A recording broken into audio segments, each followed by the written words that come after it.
You're listening to Intellectual Nudity, uncensored, uninhibited, unleashed. The Jose Soto Show. We'll hear argument this morning in Case 12-307, United States versus Windsor, and we'll begin with a jurisdictional discussion. Ms. Jackson?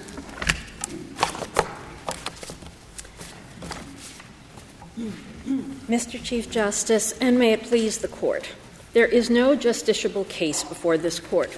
Petitioner, the United States, does not ask this Court to redress the injuries it asserts. The House of Representatives bipartisan legal advisory group, the BLAG, which does seek redress in the form of reversal, asserts no judicially cognizable injury.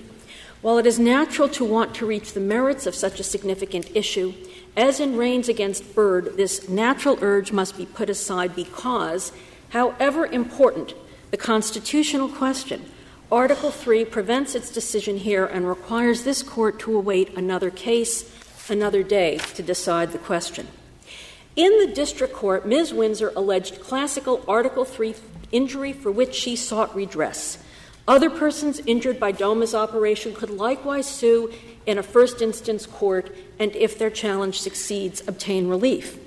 But to exercise jurisdiction on this appeal, when the United States asked for the judgment below, fully agrees with it, and who else is going to be aggrieved if she's not?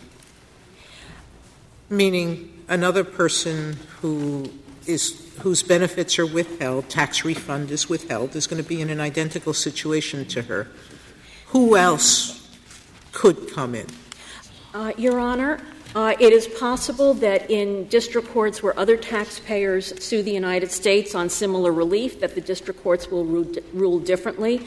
At least one district court that I'm aware of in a case called Louis v. Holder upheld Doma even though the government had switched its position at that time.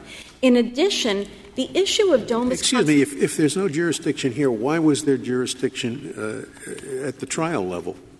The government comes in and says, I agree. Or if there was jurisdiction, why did the court ever have to get to the merits? If you have let's say, a lawsuit on an indebtedness, and the alleged debtor comes in and says, yeah, I owe the money, but I'm just not going to pay it, which is the equivalent of the government saying, yeah, it's unconstitutional, but I'm going to enforce it anyway. What would happen in that indebtedness suit is that the court would enter judgment and say, if you agree that you owe it, by God, you should pay it. And there would be a judgment right there without any consideration of the merits, right? Why didn't that happen here? Your Honor, the two questions that you asked me, why did the district court have jurisdiction? The first answer is that the party invoking the district court's jurisdiction was Ms. Windsor, who did have an injury. As to why the district court didn't enter judgment when the United States switched its position, I imagine that the court would have wanted to have development of that issue, which was achieved through the intervention of the BLAG in the trial court, so that the judgment of unconstitutionality and of refund would have had a robust hearing. Really, that's very peculiar. When both parties to the case agree on what the law is, just for fun, the district judge is going to have a hearing? Well, Your Honor, the jurisdiction of the court, it seems to me, is not affected by the length of the proceedings it undertook.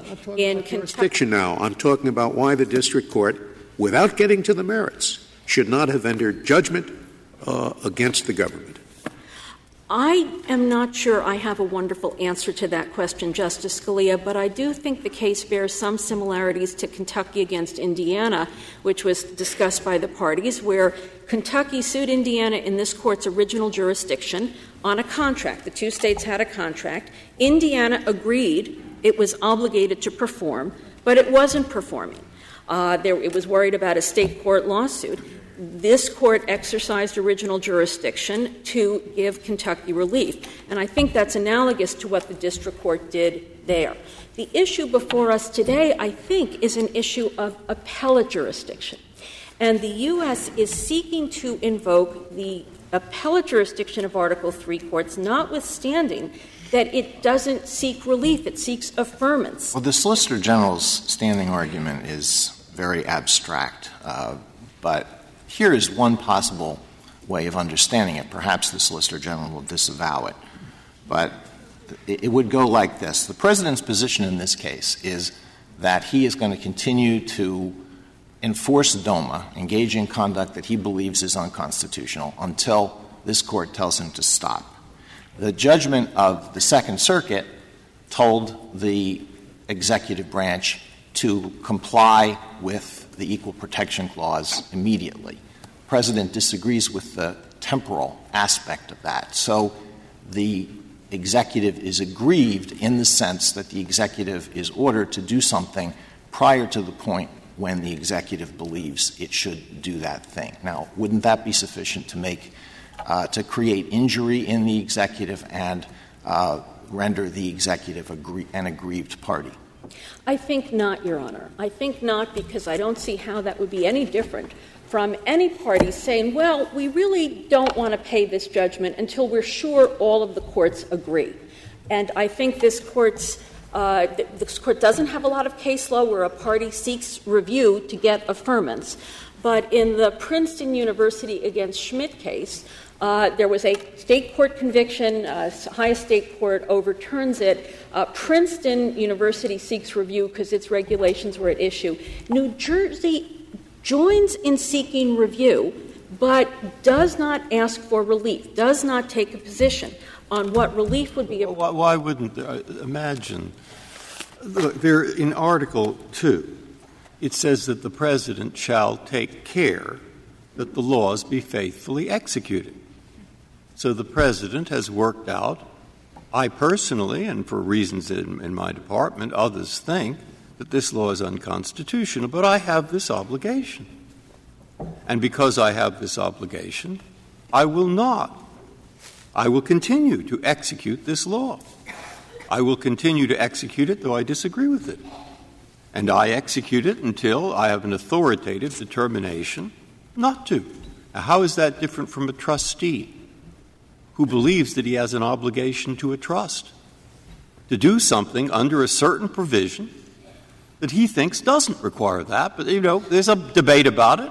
But he says, I have the obligation here. I'm going to follow this through. There'd be standing in the second case for any fiduciary, despite his personal beliefs, to continue. We'd understand that and say there was standing. Why don't we here?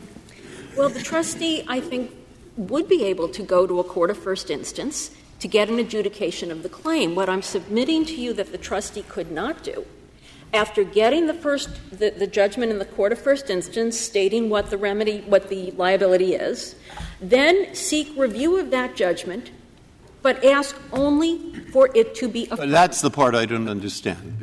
If in fact, as you agree, the trustee or other fiduciary in my example would indeed have standing to act according to the law, even though he thinks that that law is unconstitutional because of his obligation, such as under Section 2. You agree there is standing when he goes into court in the first place.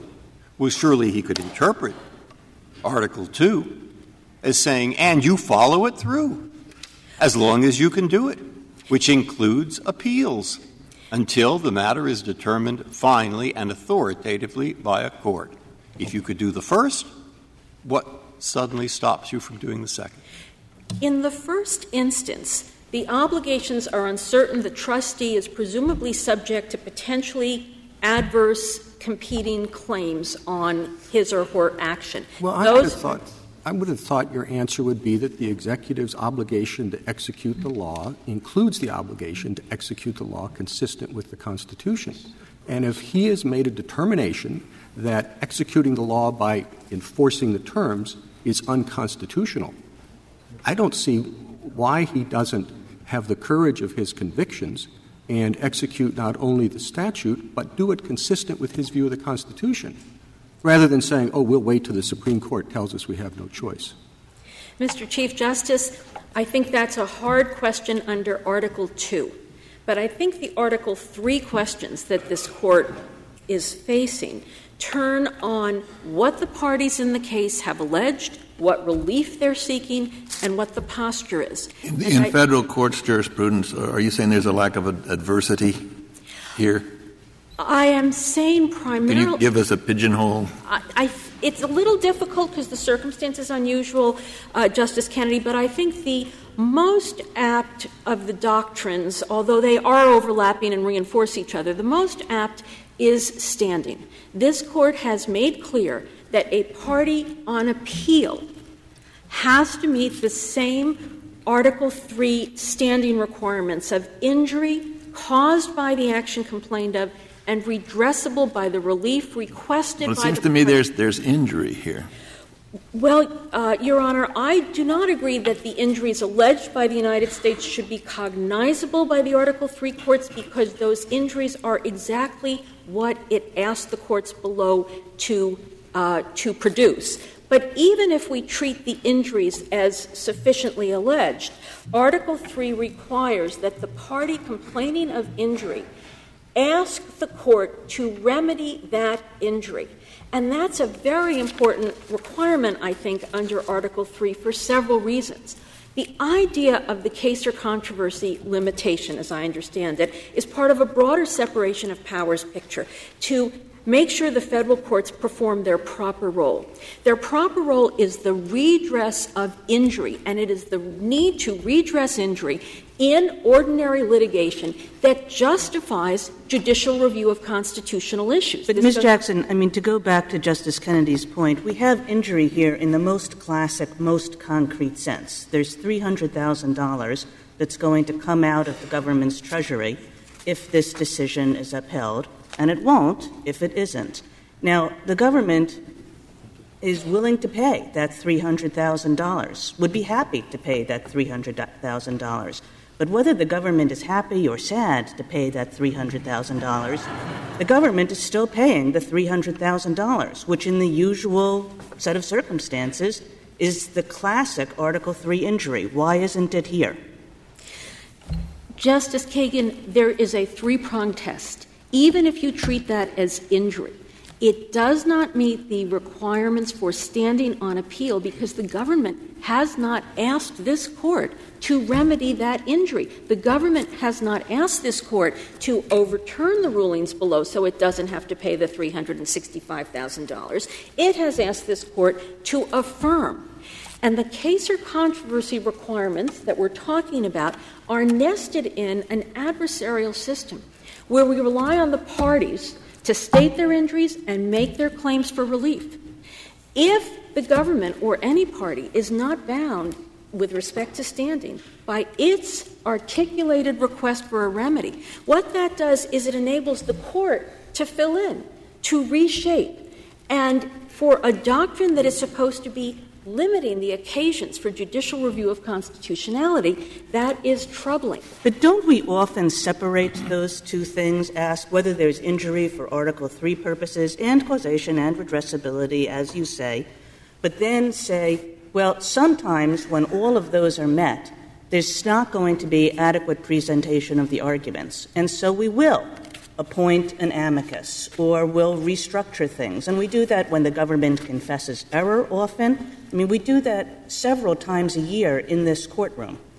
Yes, Your Honor, but confession of error cases with respect are quite different because in confession of error cases, typically both parties at the appellate level end up being adverse to the judgment below, and they are asking relief from this court from the judgment below.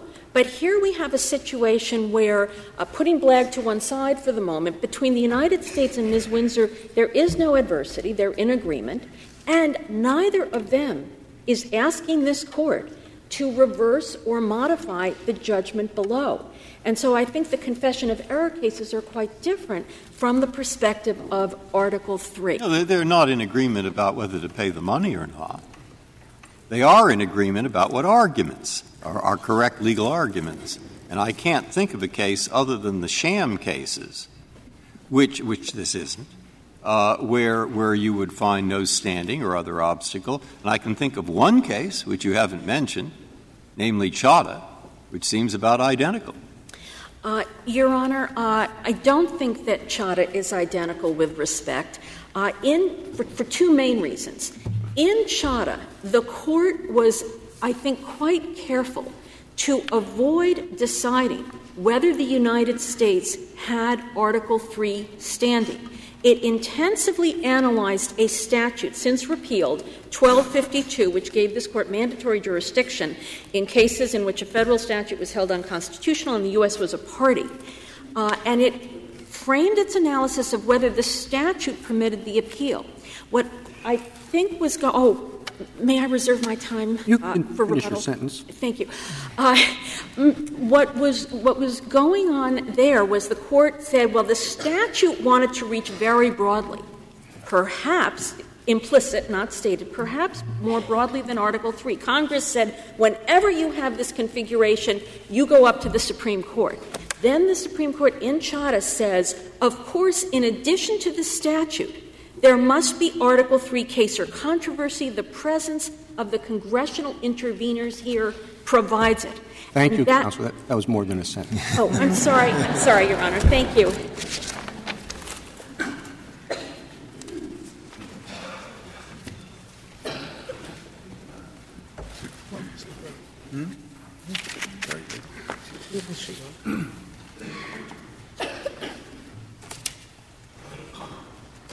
Mr. Srinivasan.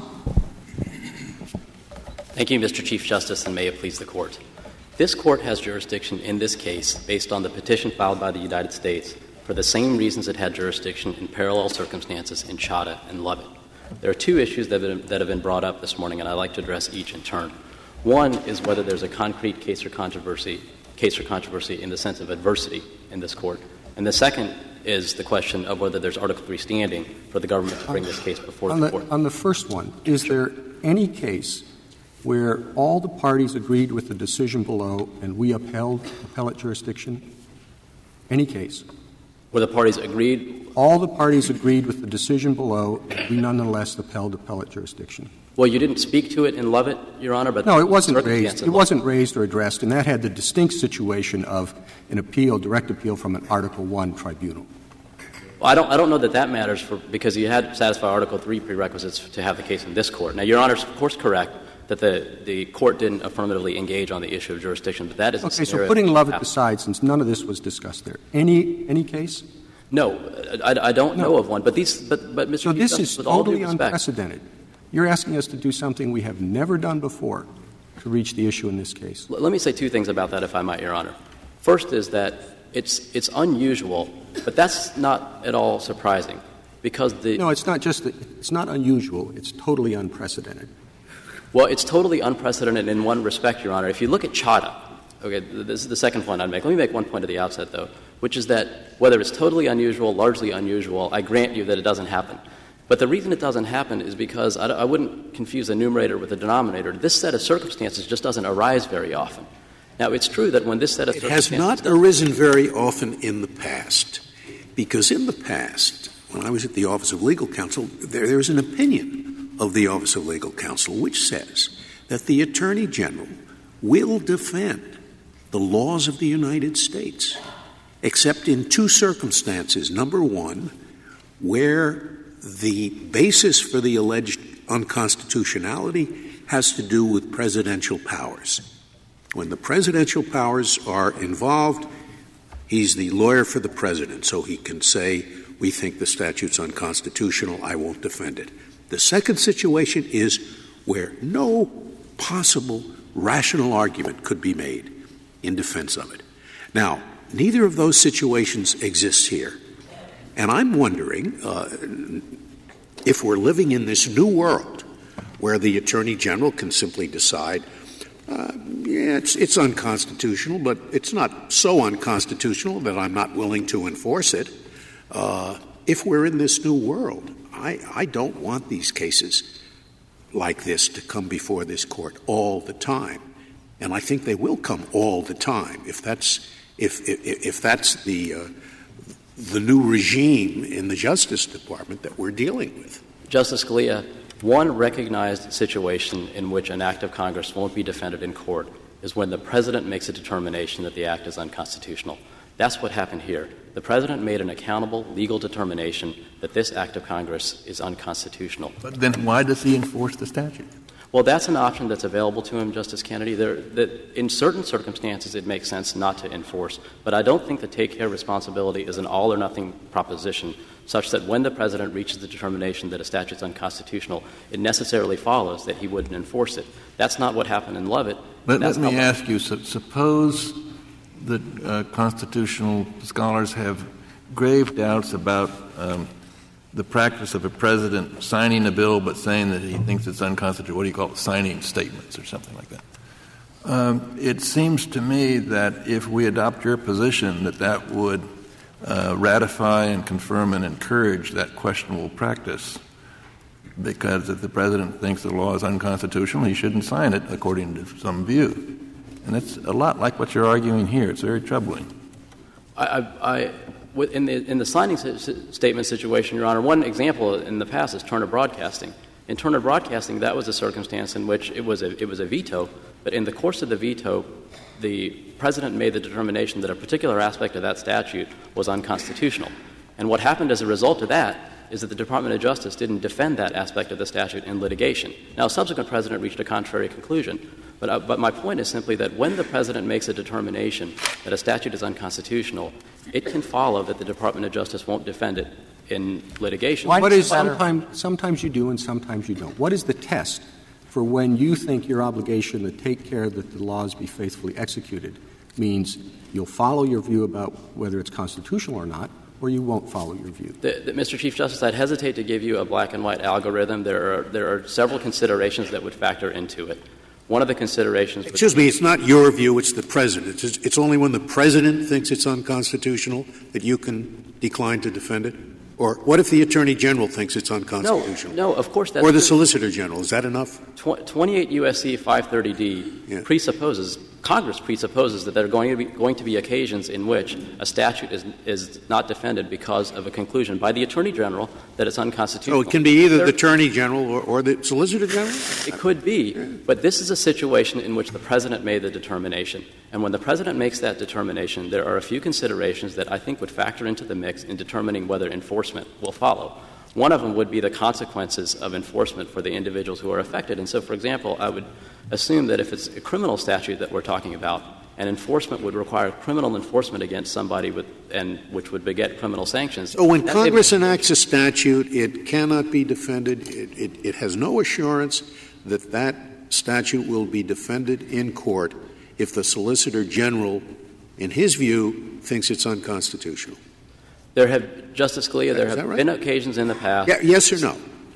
Yes, it's true, and 28 U.S.C. 530D exactly presupposes that. That's the exact occasion in which that process is occasioned. Congress knew that this would happen. Now, it can happen also in the rare instance in which the President himself makes that determination. And I don't think that the Take Care Clause responsibility has this all-or-nothing capacity to it. It can be that the President decides — not what the OLC opinion said, by the way. It can be that the President decides to enforce it. That's what happened in Lovett, and that's the course of events that was sought. But when the government — when the case is adjudicated in the first instance, we're talking here about appellate authority. Correct. The government sometimes loses cases in the first instance, and then it doesn't appeal. If it agrees with the result that the court reached, it doesn't appeal, and then the judgment in the first instance, where there was adversity, is the last word. So when does the government decide, yes, we agree with the adjudication in the court of first instance, and so we'll leave it there? And when does it say, yeah, we agree, but we want higher authority to participate?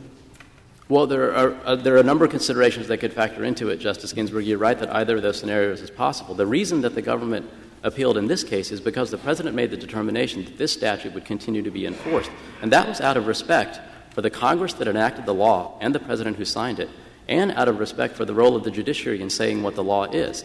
The point of taking an appeal here is that the government suffered an injury because a judgment was entered against the government in the Court of Appeals. That's a classic case for injury. Counsel, could you not run out of time on the Blagg standing? I know we didn't permit Ms. Jackson to to address it. So don't run out of time on that.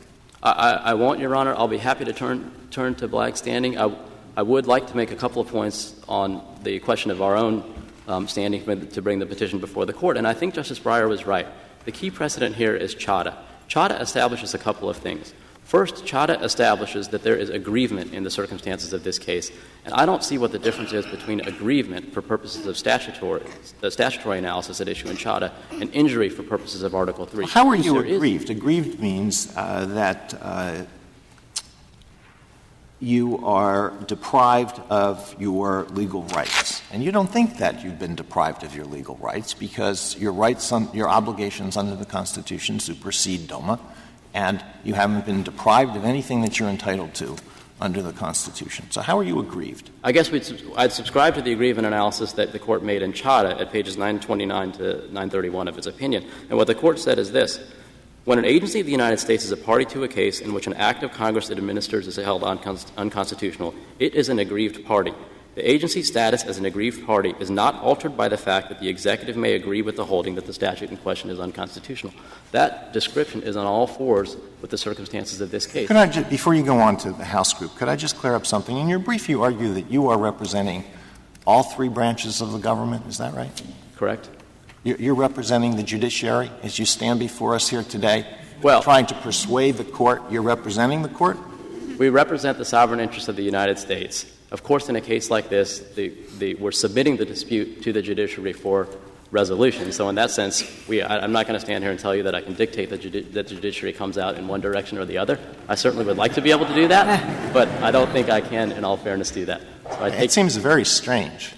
So in a criminal case where it's the United States versus Smith appearing before an Article III judge, the United States, the prosecutor is representing the Court as well?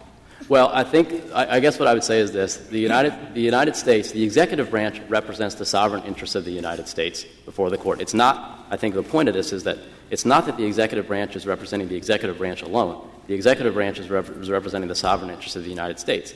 And those interests would include the interests of the Congress that enacted the law, the interests of the President that signed it, and the interests of the judiciary in pronouncing on what the law is. And the course of action that the President chose to undertake here is in keeping with all of those considerations. Mr. Srinivasan, Chadha says what you said it said about what it means to be aggrieved, but Chadha also left open the Article III question. Why did Chadha leave it open if it's the same thing? I don't know why Chadha didn't engage on it in particular. I think part of it, Justice Kagan, is that the Court didn't have the methodology at that point in time that it does now. I don't know that it's neatly divided between those questions in the same way. So, yes, it left the Article III question open, but I think the question of Article III injury necessarily follows from aggrievement, and I haven't heard a persuasive argument to the contrary.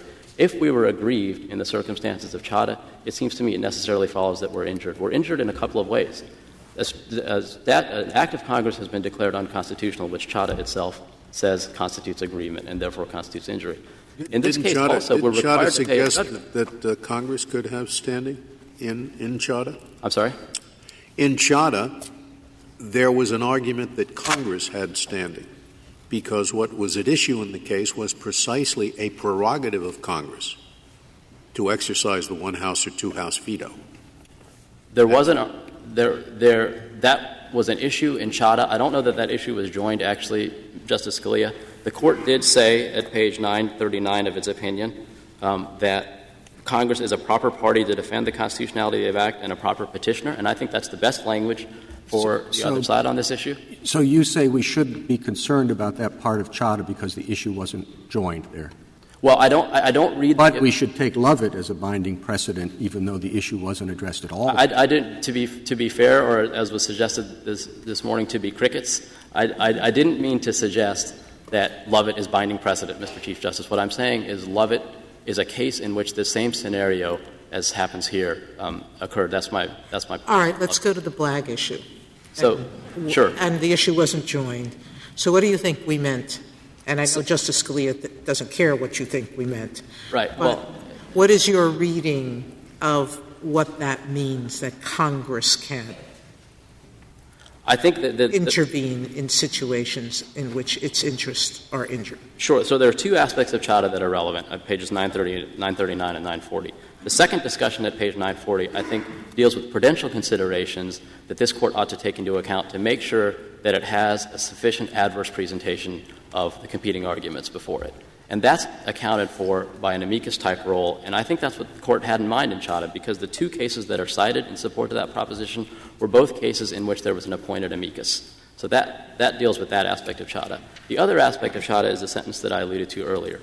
And I guess I'm not going to tell you that sentence doesn't bear on the issue at all, but I will say this. What's cited in that sentence is 28 U.S.C. 1254. So I think the point that was directly being made is that the House and Senate were parties for purposes of the statute, and they were parties because they had intervened, and so they So are you status. accepting the amici's formulation that somehow the representative has to be of both houses and not just one? No, I guess my point is a little bit different. My point is that this was talking about whether they're a party for statutory purposes under 1254. I don't read this to address the question of Article III standing.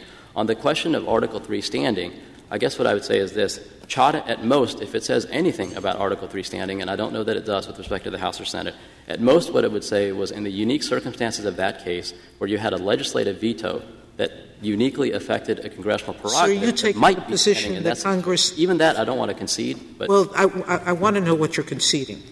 I'm conceding that at most. Let's assume this very case, who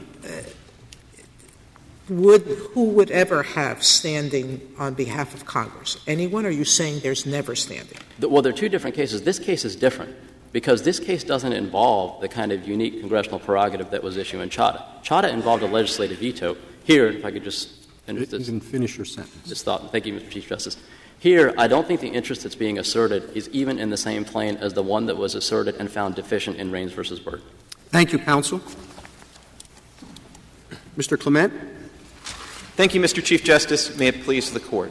This Court not only addressed the issue of the House's standing in Chadha, it held that the House is the proper party to defend the constitutionality of an act of Congress when the executive agency charged with its enforcement agrees with plaintiff that the statute is unconstitutional. Mr. Clement, Chadha was somewhat different because there was a unique House prerogative at question.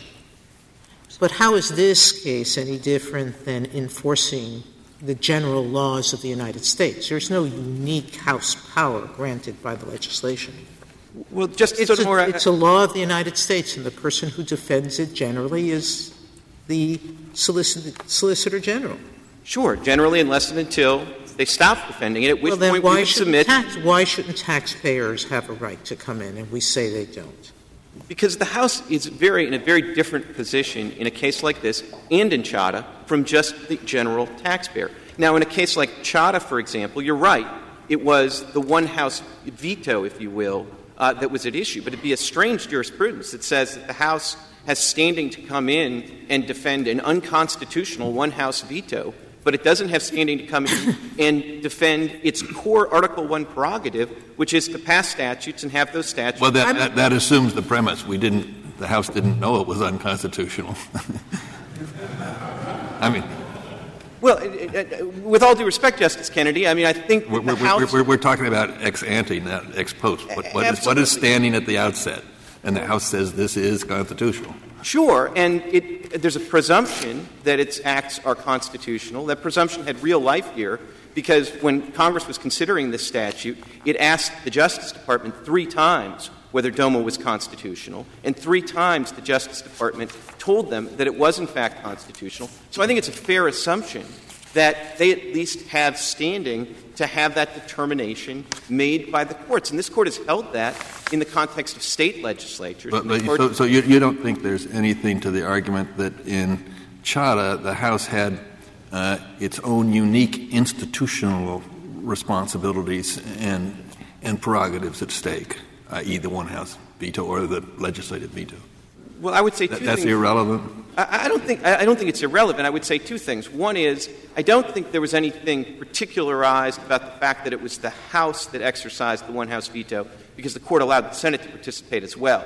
And the Senate's interest in that was really just the constitutionality of the legislation and perhaps the one-House veto going forward. But what I would say is I would continue to resist the premise, which is that the House's prerogatives aren't at stake here. The House's single most important prerogative, which is to pass legislation and to have that legislation, if it's going to be repealed, only be repealed through a process where the House gets to fully participate. What if you disagree with the executive is defending one of your laws, if that's the way you insist on viewing it, and you don't like their arguments? You're saying, gosh, there are three they are not making the best argument. Is that a situation in which you have standing to intervene to defend the law in a different way than the executive is? No, I would say we would not, Mr. Chief Justice. I would say in that circumstance the House would have the prerogative to file an amicus brief if it wanted to. But that's because of a sound prudential reason, which is when the executive's actually discharging its responsibility, its traditional obligation to defend an act of Congress, if Congress comes in as a party, it has the possibility of second-guessing the way that they're actually defending it. But if the executive is going to vacate the premises, or in a case like this, not just vacate the premises, but stay in court and attack the statute, you don't have that prudential concern. And that's how about a couple of cases sort of in the middle of the Chief Justices in this one? So let's say that the Attorney General decides that a particular application of a statute is unconstitutional and decides to give up on that application, or even, let's say, the Attorney General decides that the application of a statute might be unconstitutional, so decides to interpret the statute narrowly in order to avoid that application. Could Congress then come in? Well, I think if in a particular case, which is obviously not this case, the executive decides we're not going to defend the statute as applied, I think in that situation the House could come in. I think as a matter of practice, it probably wouldn't. And it's not like the House and the Senate are very anxious to exercise this prerogative. In the 30 years since the Chadha decision, there's only been 12 instances in which the House has come in and intervened as a party. And I think it's very important to recognize that whatever... Does that include the courts of appeals or just this court? That includes all courts, but excluding the Doma cases. So from the point of Chadha until the Doma cases, there were a total of 12 cases where the House intervened as a party. And I do think that particularly in the lower court cases, it's very important to understand that party status is critical.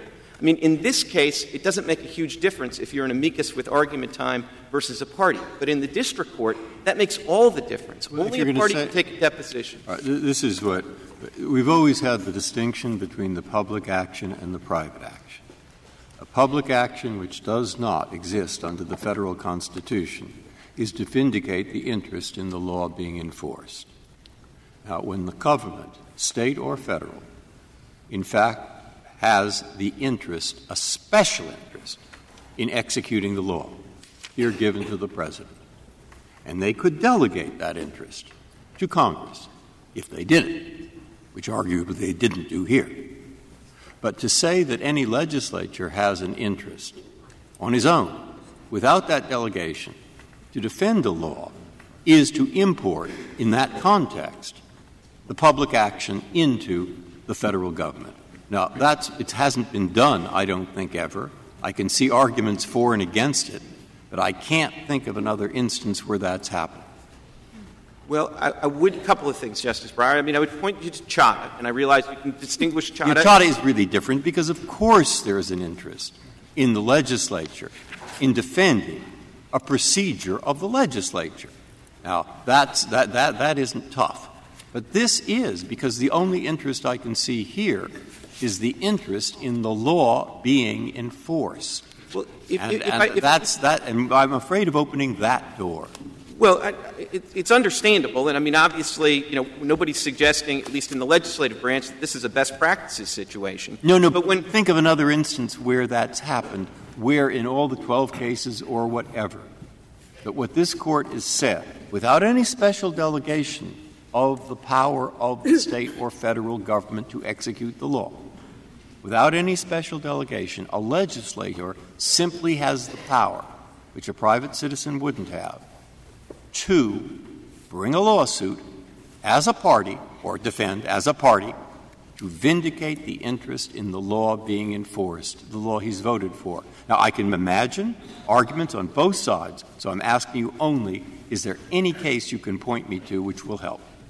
I can point you to a couple of cases that will help. It may not be a complete solution for some of the reasons you built into your question. The cases I would point to help are Coleman against Miller, are Karcher against May, and Arizonans for Official English. And all of those, I don't think Coleman involved any specific legislative authorization, but you can distinguish it, I suppose. But in trying to distinguish it, keep in mind that this Court gave those 20 senators not just standing to make the argument about the role of the lieutenant governor, but also gave them standing to make the separate argument, which is the only one this Court reached, is divided 4-4 on the lieutenant governor's role. The only issue that the Court reached was this issue about whether prior ratification disabled their subsequent legislative action, which is just a way of saying what they did is unconstitutional. So I think Pullman is quite close.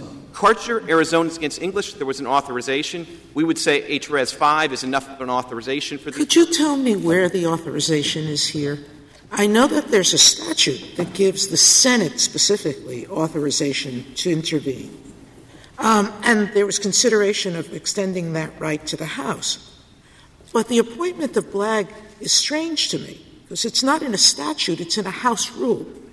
So how does that constitute anything other than a private agreement among some senators, the House leadership, and from where do they derive the right, the statutory right, to take on the power of representing the House in items outside of the House?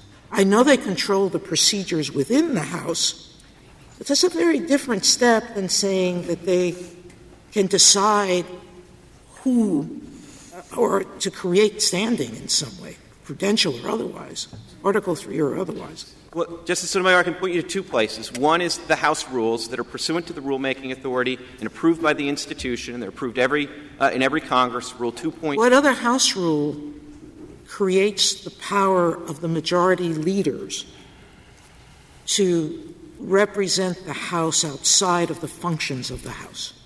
I'm not sure there is another one, but that's the sole purpose of Rule 2.8. It creates the Office of the General Counsel. This would be, I think, sort of unheard of. That I don't think so, Justice Sotomayor. That's the same authority that gave the House, essentially a predecessor to it, be the same authority that's had the House appear in litigation ever since Chadha. In Chadha, there was a vote that authorized it specifically, but we have that here in H-Res 5, which is the second place. We don't even have a vote here. We do. We do have a vote in H-Res 5. At the beginning of this Congress in January, the House passed a resolution that authorized the Blagg to continue to represent the interest of the House in this particular litigation. So I think if there was a question before H-Res 5, there shouldn't be now. Under your view, would the Senate have the right to have standing to take the other side of this case? So we have the House on one side, the Senate on the other? No, Justice Kennedy. They wouldn't have the standing to be on the other side of this case. They would have to be on the same side of this case. And I think that's what essentially you had happen. Well, why not? If you're concerned about the argument, and you say as a House of Representatives, standing alone can come into the court, why can't the Senate, standing alone, come into the court, intervene on the other side?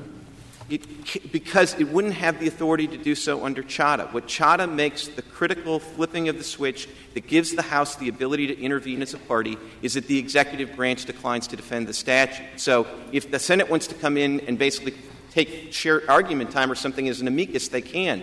But there's no need for them to participate as a party. And I would want to emphasize that in the lower courts, participation by a party is absolutely critical. It doesn't make sense to have the party that wants to see the statute invalidated be in charge of the litigation in the district courts, because whether the statute is going to be invalidated is going to depend on what kind of record there is in the district court. It would be one thing, Justice Scalia, if all that happened is they entered consent judgment. I suppose then the thing would end, and then in the long run, the executive would be forced to do their job and actually defend these statutes. Because that's not going to happen. And why is it sufficient for one House to take the position that the statute is constitutional? The enactment of legislation requires both houses and usually the signature of the president.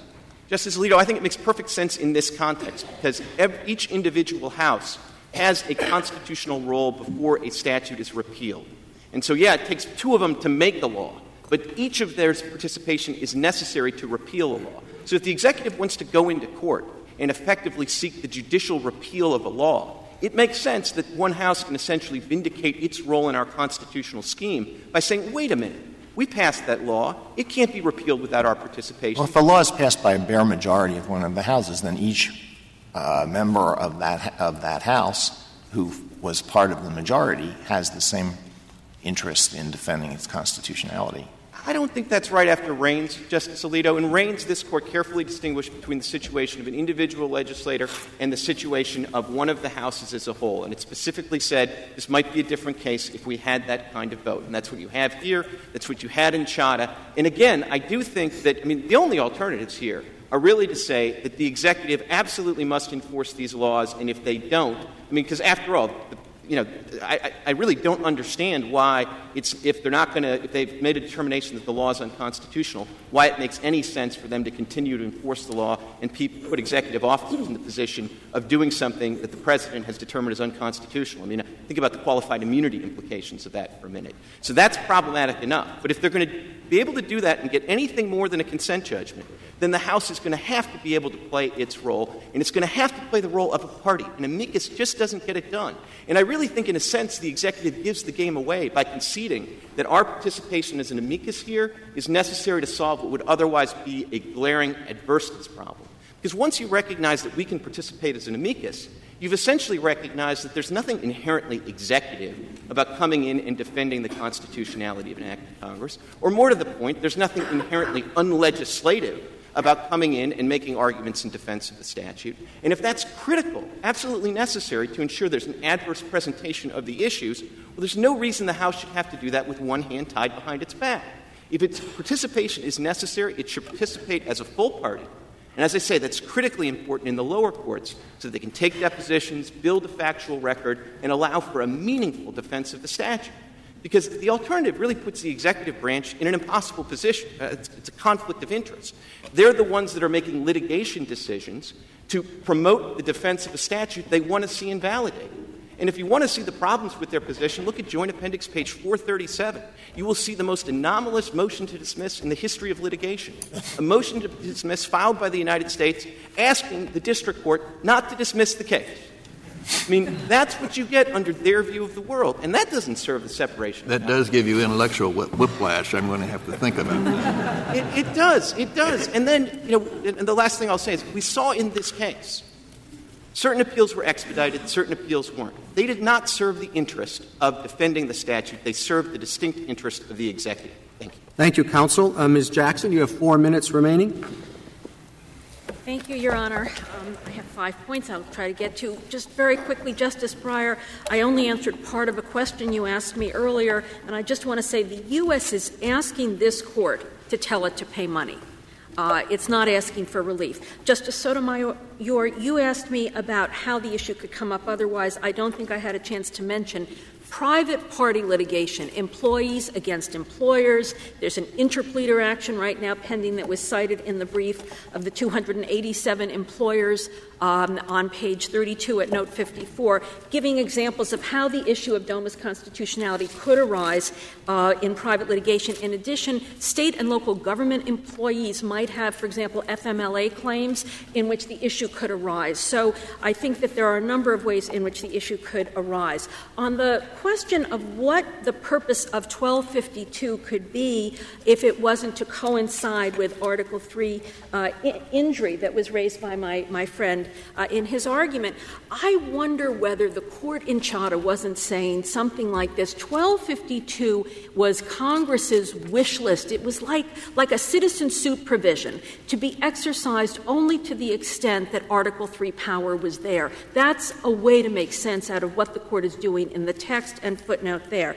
As to the question of BLAG, which has been very fully discussed already, I do want to say that after the fact, authorization seems to me quite troubling and inconsistent with this Court's approach in Summer v. Earth Institute and in the, I think it was in the plurality in Lujan, where if a party has standing, they need to have it in the first court that they're in, either when it starts or certainly before judgment. And the rule, as Justice Sotomayor observed, it just doesn't seem to say anything about authority to litigate. I think that, in addition, the big problem here is the injury being complained of is inconsistent with the separation of powers. Bowser and Buckley make very clear that once the litigation is enacted, Congress's authority to supervise it is at an end. It goes over to the executive branch. And whether the executive branch does it well or badly in the view of Congress, it's in its domain. And separation of powers will not be meaningful if all it means is the Congress has to stay out unless it thinks that the president is doing it badly. So I think Article 2 helps give shape to what kinds of injuries alleged by parts of Congress can be cognizable. Finally, the two or three cases cited by my colleague who last spoke, Coleman, Karcher, and Arizona, all involved state-level government, where the federal separation of powers doctrines articulated in cases like Bowser and Buckley were not at issue. Unless there are other questions, I will sit down. Well, could I ask you this question on the question of the House resolution? Yes, sir. If one of the houses passes a resolution saying that a particular group was always authorized to represent us, do you think it's consistent with the separation of powers for us to examine whether that's a correct interpretation of the rules of that House of Congress? Yes, I do, Your Honor, because that resolution is not something operating only internally within the House. It is having effect in the world of the Article III courts, which this Court, in proceedings in it, is in charge of. Moreover, in the Smith case, this Court said that when the Senate passed an after-the-fact interpretation of what a prior rule meant, notwithstanding the great respect given to the Senate's interpretation, this Court could reach and did reach an alternative interpretation of the meaning of the Senate rules, and I would urge this Court to do that. As long as you have a minute, what did you think of Mr. Clement's argument this way, that the execution execute laws is in Article 2, but where the President doesn't in a particular law, under those circumstances, a member of the legislature, appropriately authorized, has the constitutional power, a power that is different than the average person being interested in seeing that the law is carried out. They can represent the power to vindicate the interest in seeing that the law is executed. And that's a special interest existing only when the executive declines to do so. Your Honor, I think that when the executive declines to do so, it is exercising its take-care clause authority. The take-care clause says that executive shall take care that the laws be faithfully executed. I think the laws include the Constitution. So I don't think the distinction offered by my colleague is appropriate. I think it would result in a significant incursion on the separation of powers between the legislature and the executive branch, and would bring the federal courts into more controversies that have characteristics of interbranch confrontation, in which this Court has traditionally been very cautious. Ms. Jackson, before you sit down, I would like to note that you briefed and argued this case as amicus curiae at the invitation of the Court, and you have ably discharged your responsibility, for which you have the gratitude of the Court. Thank you, Your Honor. Thank you. We'll now take a very short break, then turn to the merits.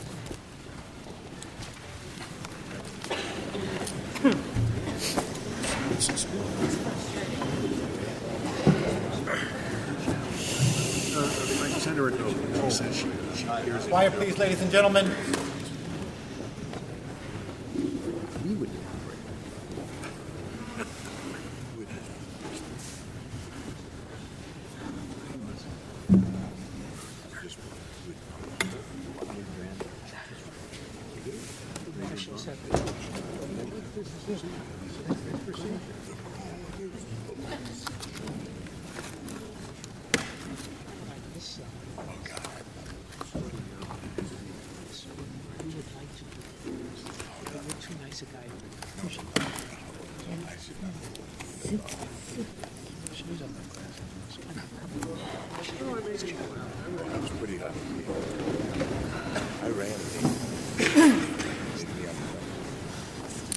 I meant that we would take a break, not that we'll continue argument in the case on the merits. Mr. Clement? Mr. Chief Justice, and may it please the Court, the issue of same-sex marriage certainly implicates profound and deeply held views on both sides of the issue. But the legal question on the merits before this Court is actually quite narrow. on the assumption that states have the constitutional option either to define marriage in traditional terms or to recognize same-sex marriages or to adopt a compromise like civil unions, does the federal government have the same flexibility, or must the federal government simply borrow the terms in state law? I would submit that basic principles of federalism suggest that as long as the federal government defines those terms solely for purposes of federal law, that the federal government has the choice to adopt a constitutionally permissible definition or to borrow the terms of the statute. Mr. Clement, the problem is that it would totally thwart the state's decision that there is a marriage between two people for the federal government then to come in and say, no joint return, no marital deduction, no Social Security benefits. Your spouse is very sick, but you can't get leave. People, if that set of attributes, one might well ask, what kind of marriage is this? And I think the answer to that, Justice Ginsburg, would be to say that that's a marriage under state law. And I think this Court's cases, when it talks about the fundamental right to marriage, I take it to be talking about the state law status of marriage. And the question of what does that mean for purposes of federal law has always been understood to be a different matter. And that's been true certainly in a number of situations under a number of statutes. So it's simply not the case that as long as you're married under state law, you absolutely are going to be treated How about divorce? Same thing? That you could have a federal notion of divorce and that doesn't relate to what the state statute is? Well, we've never had that, Your Honor, and I think that there is a difference when it comes to divorce, because with divorce uniquely, you could have the possibility that somebody's married to two different people for purposes of state law and federal law. But with the basic question of even whether to recognize the marriage, or probably the best way to put it is just whether the federal law treats you as married for a particular purpose or not, there always have been differences between the federal law treatment and the state law treatment. The federal treatment, for example, recognizes common law marriages in all states, whereas a lot of states don't recognize common law marriages, but federal law recognizes that for some purposes. The Social Security Act, I think it's at page 4 of our brief. And so only if the state recognizes it. No, I don't think that's true for purposes of that provision. There's a common law, federal common law definition? That's my understanding. And I thought it was the reverse, that if the state law recognized common law marriages, the federal law. My understanding is that that the federal law recognizes in the Social Security context, even if it doesn't. And in all events, there are other situations, immigration context, tax consequences. For tax consequences, if you get a divorce every December, for tax consequences, the state may well recognize that divorce. The federal government has long said, look, we're not going to allow you to get a divorce every December just to get remarried in January, so you have a filing status that works for you, that's more favorable to you. So the federal government has always treated this somewhat distinctly. It always has its own efforts. And I do think for purposes of the federalism issue, it really matters that all Doma does is take this term where it appears in federal law and define it for purposes of federal law. It would obviously be a radically different case if Congress had, in 1996, decided to try to stop states from defining marriage in a particular way or dictate how they would decide it in that way. Well, it applies to over, 1,100 federal laws, I think we were saying. So it's not — I think there's quite a bit to your argument that if it's a tax deduction case, which is specific, whether or not, if Congress has the power, it can exercise it for the reason that it wants, that it likes some marriages, it doesn't like, I suppose it can do that. But when it has 1,100 laws, which in our society means that the federal government is intertwined with the citizens' day-to-day life, you are at real risk of running in conflict with what has always been thought to be the essence of the state police power, which is to regulate marriage, divorce, custody. Well, Justice Kennedy, 2 points. First of all, the very fact that there are 1,100 provisions of federal law that define the terms marriage and spouse goes a long way to showing that federal law has not just stayed completely out of these issues. It's gotten involved in them in a variety of contexts where there's an independent federal power that supported that. Now, the second thing is the fact that Doma affects all 1,100 statutes at once is not really a sign of its irrationality. It's a sign that what it is, and all it has ever purported to be, is a definitional provision. And like every other provision in the Dictionary Act, what it does is it defines the term wherever it appears in federal law in a consistent way. And that was part and parcel of what Congress was trying to accomplish with Doma in 1996. Well, but it's not really uniformity because it regulates only one aspect of marriage. It doesn't regulate all of marriage. Well, that's true, but I don't think that's a mark against it for federalism purposes. And it addressed a particular issue at a point. Remember, in 1996, Congress is addressing this issue because they are thinking that the state of Hawaii, through its judicial action, is about to change the definition of marriage from a way that it had been defined in every jurisdiction in the United States. And what that meant is that when Congress passed every one of the statutes affected by Doma's definition, the Congress that was passing that statute had in mind the traditional definition. And so Congress in 1996 at that point says, the states are about to experiment with changing this, but the one thing we know is all these federal statutes were passed with the traditional definition in mind.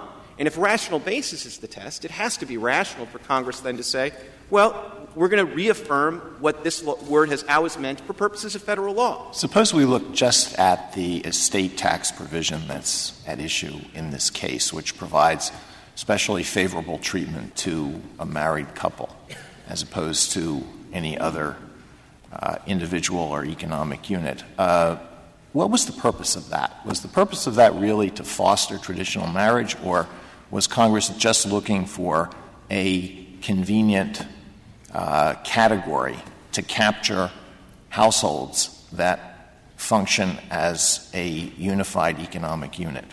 Well, I think for these purposes, actually, Justice Alito, if you go back to the beginning of the estate tax deduction, what Congress was trying to do was provide uniform treatment of taxpayers across jurisdictions. And if you look at the brief that Senator Hatch and some other senators filed, they discussed this history. Because what was happening in 1948 when this provision was initially put into the federal law was you had community property states and common law states. And actually, there was much more favorable tax treatment if you were in a community law state than if you were in a common law state. And Congress didn't want to have an artificial incentive for states to move from common law to community property, and it wanted to treat citizens the same way no matter what state they were in. So that said we'll give a uniform federal deduction based on marriage. And I think what that shows is that when the federal government gets involved in the issue of marriage, it has a particularly acute interest in uniform treatment of people across state lines. So Ms. Windsor wants to point to the unfairness or the differential treatment of treating two New York married couples differently. And, of course, for purposes of New York law, that's exactly the right focus. But for purposes of federal law, it's much more rational for Congress to say, or certainly a rational available choice for Congress to say, we want to treat the same-sex couple in New York the same way as the committed same-sex couple in Oklahoma and treat them the same. Or even more to the point for but purposes that's begging the question, because you're treating the married couples differently. Well, you're saying that New York's married couples are different than Nebraska's. But the only I picked way that out of a hat. But the point is there's a difference. The only way they're different is because of the way that state law treats them. And just to be clear how, what this case is about and how sort of anomalous the treatment, the differential treatment in two states is this is not a case that's based on a marriage license issued directly by the state of New York after 2011 when New York recognized same-sex marriage. This is the status of Ms. Windsor as married depends on New York's recognition of an Ontario marriage certificate issued in 2007. Now, you'd say it would be the same thing if the state passed a law. Congress passes a law which says, well, there's some states, they all used to require 18 as the age of consent. Now, a lot of them have gone to 17. So if you're 17 when you get married, then no tax deduction, no medical, no nothing. Or some states had a residence requirement of a year. Some have 6 months. Some have 4 months. So Congress passes a law that says, well, unless you're there for a year, no medical deduction, no tax thing, no benefits of any kind, that would be perfectly constitutional. Wouldn't be arbitrary, wouldn't be random, wouldn't be capricious. Well, I guess I would say two things. I would say that the first question would be what's the relevant level of scrutiny, and I assume the level of scrutiny for the things... No, I just want your bottom line. The bottom line here is we can imagine, I can make them up all day, so can you. Differences between states have nothing to do with anything, residence requirements, whether you have a medical exam, we can think of all day, whether how old you are, and Congress just passes a law which takes about, let's say, 30% of the people who are married in the United States and says no tax deduction, no this, no that, no medical benefits, none of these good things, none of them, for about 20, 30% of all of the married people. Couldn't they do that? Again, I think the right way to analyze it would be, is there any distinction drawn that implicates what level of scrutiny is implicated? If the level of scrutiny is rational basis, then my answer to you would be yes, they can do that. I mean, we'd have to talk about what the rational basis. No, there isn't any. I'm trying to think of examples where I just can't imagine what it is. Well, I think the uniform treatment of individuals. All right, so you're saying uniform treatment's good enough no matter how odd it is, no matter how irrational. There's nothing but uniformity. We could take the no matter — you see where I'm going? No, I see exactly where you're going, Justice right. Breyer. And obviously, every one of those cases would have to be decided on its own, but I do think there is a powerful interest when the federal government classifies — yes, okay, all right. There's a powerful interest in treating them. But once the first part, every one of those cases has to be decided on its own. Okay? Now, what's special or on its own that distinguishes and thus makes rational, or whatever basis you're going to have here, treating the gay marriage differently? Well, again, if we're coming at this from the premise that the states have the option to choose, and then we come at this from the perspective that Congress is passing this not in the vacuum, they're passing this in 1996. And what they're confronting in 1996 is the prospect that one state, through its judiciary, will adopt same-sex marriage, and then by operation of the full faith and credit law, that will apply to any couple that wants to go there. And the state that's thinking about doing this is Hawaii. It's a very nice place to go and get married. And so Congress is worried that people are going to go there, go back to their home jurisdictions, insist on the recognition in their home jurisdictions of their same-sex marriage in Hawaii, and then the federal government will borrow that definition. And therefore, by the operation of one state's state judiciary, same-sex marriage is basically going to be recognized throughout the country. And what Congress says is, wait a minute, let's take a time out here. This is a redefinition of an age-old institution. Let's take a more cautious approach where every sovereign gets to do this for themselves. And so Section 2 of Doma says we're going to make sure that on full faith and credit principles that a decision of one state — What gives the federal government the right to be concerned at all at what the definition of marriage is? Sort of going in a circle. You're saying we can create this special category, men and women, because the states have an interest in traditional marriage that they're trying to protect. How do you get the federal government to have the right to create categories of that type based on an interest that's not there, but based on an interest that belongs to the states? Well, at least two responses to that, Justice Sotomayor. First is that one interest that supports the federal government's definition of this term is whatever federal interest justifies the underlying statute in which it appears. So in every one of these statutes that affect it, by assumption, there's some Article I, Section so authority. They can create a class they don't like, here homosexuals, or a class that they consider is suspect in the marriage category, and they can create that class and decide benefits on that basis, when they themselves have no interest in the actual institution of marriage as marriage. The states control that. Just to clarify, Justice Sotomayor, I'm not suggesting that the federal government has any special authority to recognize traditional marriage. So if the assumption is that nobody can do it, if the states can't do it either, then the federal government can't do it. So the federal government — I'm assuming — okay, I assume the states can. So what if creates the states the right? The federal government has sort of two sets of authorities that give it sort of a legitimate interest to wade into this debate. Now, one is whatever authority gives rise to the underlying statute. The second and complementary authority is that, the federal government recognizes that it's a big player in the world, that it has a lot of programs that might give states incentives to change the rules one way or another. And one way to stay out of the debate and let just the states develop this and let the democratic process deal with this is to just say, look, we're going to stick with what we've always had, which is traditional definition. We're not going to create a regime that gives people an incentive and point to federal law and say, well, another reason you should have same-sex marriage is because then you'll get estate tax deductions. They just stayed out of it. But I see an illogic in your argument. I hadn't thought of the relation between Section 2 and Section 3 in the way you just said. You said, now, Section 2 was in order to help the states.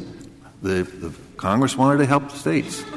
But then in Section 3, the Congress doesn't help the states, which have come to the conclusion that gay marriage is lawful. So that's inconsistent. No, they treat them, which is to say they are preserving, they're helping the states in the sense of having each sovereign make this decision for We're themselves. helping the states do, if they do what we want them to, which is not consistent with the historic commitment of marriage and questions of the rights of children to the state. With respect, Justice Kennedy, that's not right. No state loses any benefits by recognizing same-sex marriage.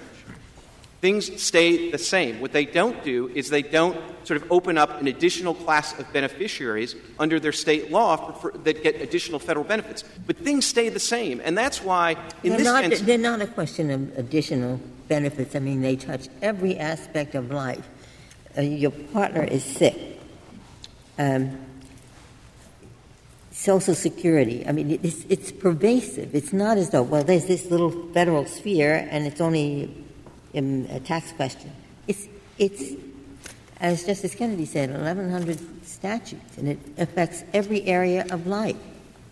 And so you would be really diminishing what the state has said is marriage. You're saying, no, state, there are two kinds of marriages, the full marriage and then the sort of skim milk marriage. With respect, Justice Ginsburg, that's not what the federal government's saying. The federal government is saying that within its own realm and federal policies, where we assume that the federal government has the authority to define the terms that appear in their own statutes, that in those areas they are going to have their own definition. Mr. Clement, for the most part, and historically, the only uniformity that the federal government has pursued is that it's uniformly recognized the marriages that are recognized by the state. So this was a real difference in the uniformity that the federal government was pursuing.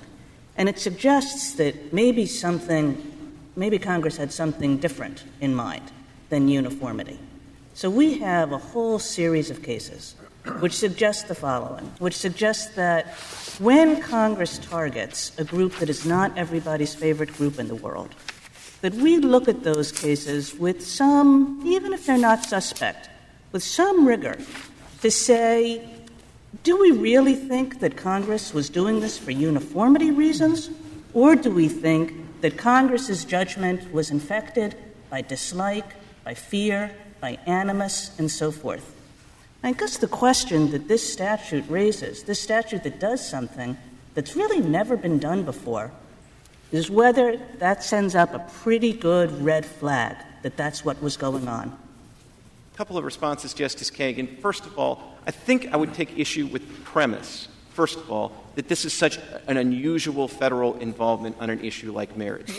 Look at historically, not only has the federal government defined marriage for its own purposes distinctly in the context of particular programs, it's also intervened in other areas, including in state prerogatives. I mean, there's a reason that 4 state constitutions include a prohibition of polygamy. It's because the federal Congress insisted on them. There's a reason that in the wake of the Civil War and in Reconstruction, Congress specifically wanted to provide benefits for spouses of freed slaves who fought for the Union. In order to do it, it essentially had to create state law marriages, because in the Confederacy, the slaves couldn't get married.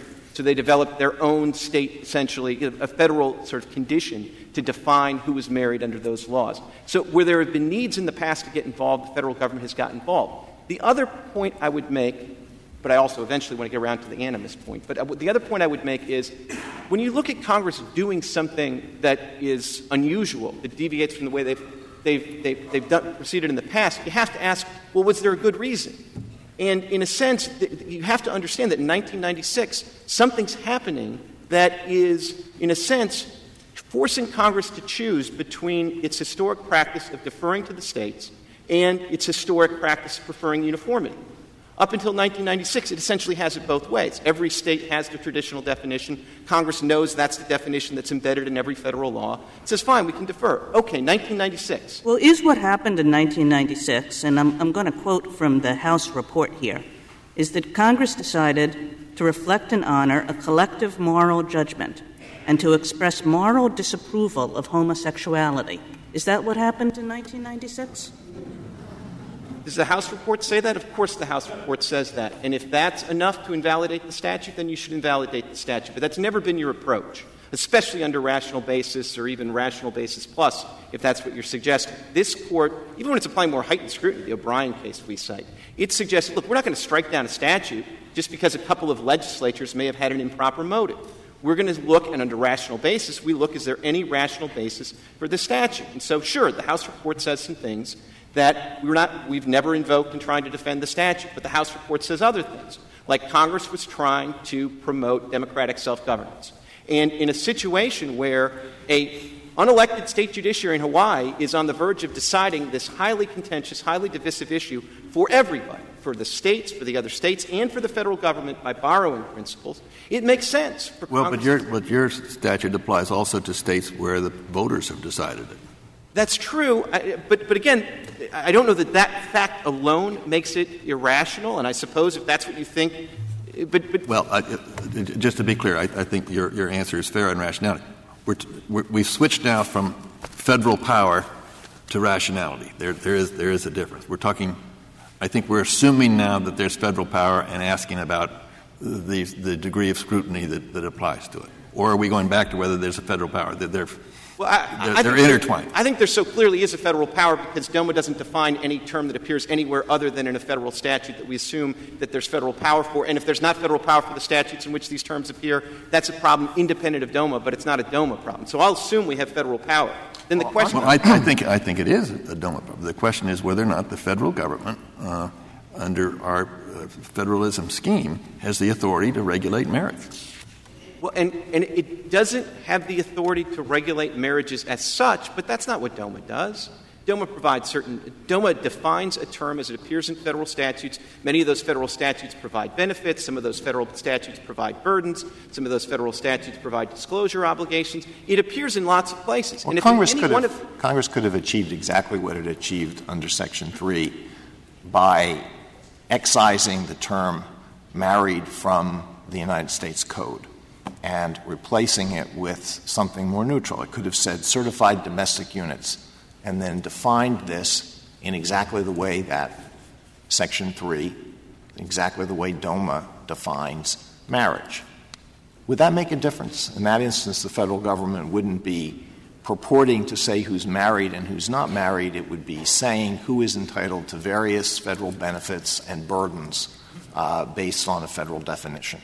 That would make no difference, Justice Alito. It does — the hypothetical helpfully demonstrates, though, that when the federal government is defining this term as it appears in the federal code, it is not regulating marriage as such, and it is important to recognize that people that are married in their state based on either the legislative acts or by judicial recognition remain married for purposes of state law. Well, you started by, I think, agreeing, maybe not, that uniformity in and of itself with nothing else is not likely to prove sufficient, at least if it's rational basis plus. And why? Because we can think of weird categories that are uniform. So you say, look at it on the merits. Now, that's where you're beginning to get. But so far what I've heard is, well, looking at it on the merits, there's certainly a lot of harms. And on the plus side, what there is one, we don't want courts deciding this. But, of course, as was just pointed out, in some states it's not courts, it's the voters. And then you say, but we want there are too many courts deciding it. Now, too many courts might decide it. Now, what else is there? What else? I want to be able to have a list, of really specific things that you are saying justify this particular effort to achieve uniformity. And I want to be sure I'm not missing any. And so far I've got those two I mentioned. What else? I didn't understand that courts were so central to your position. I thought you didn't want the voters in one state to dictate to other states any more than you would want the courts in one state to dictate to other states. Well, I think that's true, Justice Scalia. The point about the courts, though, is, it's particularly relevant here. Yeah, of course, the courts, they do dictate in respect to time. They dictate in respect to age. They dictate in respect to all kinds of things. And what I'm looking for is what, in your opinion, is special about this homosexual marriage that would justify this other than this kind of pure uniformity? Well, if there is such a thing. Let me just get on record to take issue with one of the premises of this, which is we're in somehow rational basis plus land, because I would suggest strongly that 3 levels of scrutiny are enough. But in all events, if you're thinking about the justifications that defend the statute, that justify the statute, they're obviously in the brief. But it's uniformity. But it's not just that Congress picked this. We need a uniform term. Let's pick something out of the air. They picked the traditional definition that they knew reflected the underlying judgments of every federal statute on the books at that point.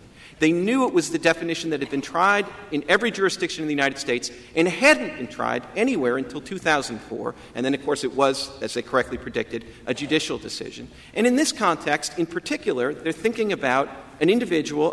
This couple goes to Ontario. They get a marriage certificate. A couple from Oklahoma could have gone to Ontario and got a marriage certificate the same day and gone back to Oklahoma. And from the federal law perspective, there is certainly a rational basis in treating those two couples the same way, if I may reserve my time. Thank you, Mr. Clement. General Verrilli. Mr. Chief Justice, and may it please the Court, the equal protection analysis in this case should focus on 2 fundamental points. First, what does Section 3 do? And second, to whom does Section 3 do it?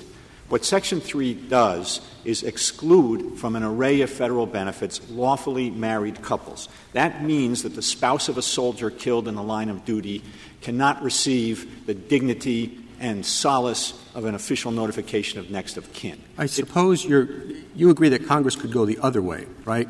Congress could pass a new law today that says we will give federal benefits. When we say marriage in federal law, we mean committed same-sex couples as well. And that could apply across the board. Or do you think that they couldn't do that? We think that wouldn't raise an equal protection problem like this statute does, Mr. Chief Justice. Oh, no. My point is it wouldn't. You don't think it would raise a federalism problem either, do you? I don't think it would raise a federalism problem. But the key for our purposes is that in addition to denying these fundamentally important benefits, is who they're being denied to. So just to be clear, you don't think there's a federalism problem with what Congress has done in Doma? No, we don't, Mr. Chief Justice. The question is the constitutionality for equal protection purposes. And because it's unconstitutional and it's embedded into numerous federal statutes, those statutes will have an unconstitutional effect. But it's the equal protection violation from the perspective of the United States. You think Congress can use its powers to supersede the traditional authority and prerogative of the states to regulate marriage in all respects? Congress could have a uniform definition of marriage that includes age, consanguinity, et cetera, et cetera. No, I'm not saying that, Your Honor. I think if Congress passed such a statute, then we'd have to consider how to defend it. Well, then there is a federalism interest at stake here. I thought you told the Chief Justice there was not. Well, with respect to Section 3 of Doma, the problem is an equal protection problem from the point of view of the United States. Yes, but General, surely the question of what the federal interests are and whether those federal interests should take account of the historic state prerogatives in this area is relevant to the equal protection inquiry. It's central to the inquiry, Justice Kagan. I completely agree with that point.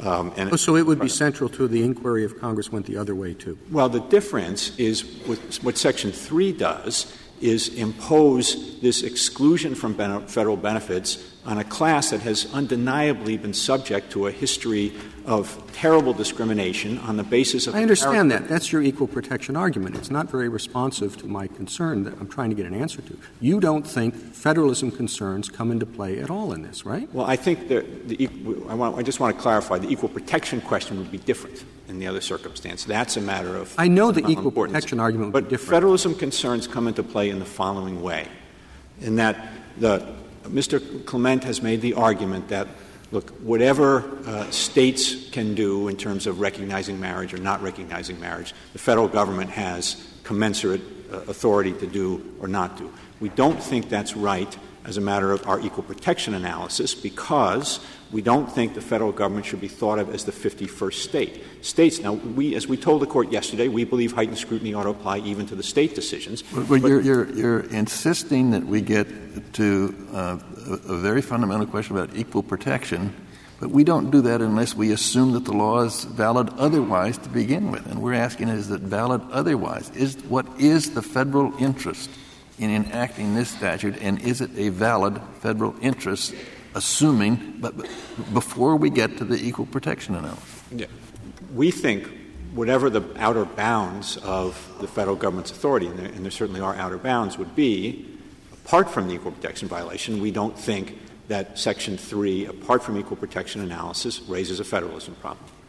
But we do think the federalism analysis does play into the equal protection analysis because the federal government is not the 51st state for purposes of the interests that Mr. Clement has identified about. Could I take you back to the example that you began with, where a member of the military is injured? So let's say 3 soldiers are injured, and they're all in same-sex relationships, and in each instance, the other partner in this relationship wants to visit the soldier in a hospital. The first is a spouse in a state that allows same-sex marriage. The second is a domestic partner in a state that allows that but not same-sex marriage. The third is in an equally committed, loving relationship in a state that doesn't involve either. Now, your argument is that under federal law, the first would be admitted, should be admitted, but the other 2 would be kept out. The question in the case, Justice Alito, is whether Congress has a sufficiently persuasive justification for the exclusion that it has imposed. And it does not. The only way in which the Blagg's arguments for the constitutionality of this statute have any prospect of being upheld is if the Court adopts the minimal rationality standard of Leoptical. But if I could just take you back to the example, your position seems to be, yes, 1 gets in, 2 stay out, even though your legal arguments would lead to the conclusion that they all should be treated the same. The question before the Court is whether the exclusion that Doma imposes violates equal protection, and it does violate equal protection because you can't treat this as though it were just a distinction between optometrists and ophthalmologists, as the Leoptical case did. This is a different kind of a situation because the discrimination here is being visited on a group that has historically been subject to terrible discrimination on the basis of a personal That's the same in the example that he just gave you, that discrimination would have been visited on the same group. And you say there it's okay. Well, no, I didn't say that. I said it'd be subject to equal protection analysis, certainly, and there might so be you think a problem. You think that's bad as well, that all 3 of those have to be treated the same, despite state law about marriage? They'd have to be analyzed under equal protection principles, but whatever is true about the other situations, in a situation in which the couple is lawfully married for purposes of state law, and the exclusion as a result of Doma itself, the exclusion has to be justified under this Court's equal protection analysis. General, Doma doesn't do I it. have a question. You think, I think from your brief yesterday and today, that on some level sexual orientation should be looked at on an intermediate standard of scrutiny? Yes, Your Honor. All right, heightened in some way. Going back to the Chief's question about a law that was passed recognizing common law homosexual marriages, I think even under your theory that might be suspect because that law might be suspect under equal protection because once we say sexual orientation is suspect, it would be suspect whether it's homosexual or heterosexual. The law favors homosexuals. It would be suspect because it's based on sexual orientation. You would have to impose the heightened scrutiny equal protection. Exactly. And so when we decided race was a suspect class, people who are not blacks have received strict scrutiny on whether the use of race as a class, whether they're white or black, is justified by a compelling interest. That's certainly true, Your Honor. If I could turn to the interest that Blagg has actually identified as supporting this statute. I think I think you can see what the problem is here. Now, this statute is not called the Federal Uniform Marriage Benefits Act. It's called the Defense of Marriage Act. And the reason for that is because the statute is not directed at uniformity in the administration of federal benefits. There's two equally uniform systems, the system of respecting the state choices and the system that Blagg is advocating here. And what Blagg's got to do in order to satisfy equal protection scrutiny is justify the choice between one and the other. And the difference between the two is that the Section 3 choice is a choice that Section 3 choice is a choice that discriminates. And so it's not simply a matter sufficient to say, well, uniformity is enough. Section 3 discriminates. So as soon as one state adopted same-sex marriage, the definition of marriage throughout the federal code had to change? Because there's no doubt that up until that point, every time Congress said marriage, they understood that they were acting under the traditional definition of marriage. Well, I don't know, Mr. Chief Justice, why you wouldn't assume that what Congress was doing when it enacted a particular statute that had the word marriage in it, was assuming that the normal rule that applies in the vast majority of circumstances of deference to the state definition of marriage would be the operative principle. But you don't think that when Congress said marriage in every one of these provisions, they had in mind same-sex marriages? No, but they may well have had in mind that deferring to the normal state definition of marriage, whatever it is, not that they were making a specific choice that my friend suggests they were. But whatever is the case, when Congress enacted Doma, that choice of exclusion has to be justified under appropriate equal protection principles. And so the issue of uniformity just doesn't get you there because there's no uniformity advantage to Section 3 of Doma as opposed to the traditional rule. The issue of administration doesn't get you there. I mean, at a very basic level, administrative concerns ought not be an important enough interest to justify this kind of a discrimination under the Equal Protection Clause. But even if you look at them, there are no genuine administrative benefits to Doma. If anything, Section 3 of Doma makes federal administration more difficult because now the federal government has to look behind valid state marriage licenses and see whether they are state marriages that are not out of compliance with Doma. It's an additional administrative burden. So there's no administrative advantage to be gained here by what Congress sought to achieve. And the fundamental reality of it is, and I think the House report makes this glaringly clear, is that Doma was not enacted for any purpose of uniformity, administration, caution, pausing, any of that. It was enacted to exclude same-sex lawfully married couples from federal benefit regimes based on a conclusion that was driven by moral disapproval. It is quite clear in black and white in the pages of the House report, which we cite on page 38. So that was the view of the 84 senators who voted in favor of it and the president who signed it? They were motivated by animus? No, Mr. Chief Justice. We quoted the Garrett concurrence in our brief, and I think there's a lot of wisdom there that it may well not have been animus or hostility. It may well have been what Garrett described as the simple want of careful reflection or an instinctive response to a class of people, a group of people who we perceive as alien or other.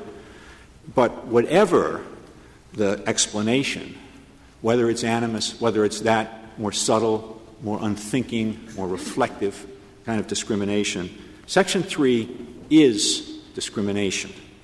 And I think it's time for the Court to recognize that this discrimination, excluding lawfully married gay and lesbian couples from federal benefits, cannot be reconciled with our fundamental commitment to equal treatment under law. This is discrimination in its most very basic aspect, and the House report, and I certainly would not suggest that it was universally motivated by something other than goodwill, but the reality is that it was an expression of moral disapproval of exactly the kind that this Court said in Lawrence would not justify the law that was struck down there. General, your bottom line is it's an equal protection violation for the federal government and all states as well? Yes, Your Honor, and that's we took the position we took yesterday with respect to marriage. It would be the analysis. Is there any argument you could make to limit this to this case vis-a-vis the federal government and not the states? As we said yesterday, we think it's an open question with respect to state recognition of marriage, and they may well be able to advance interests.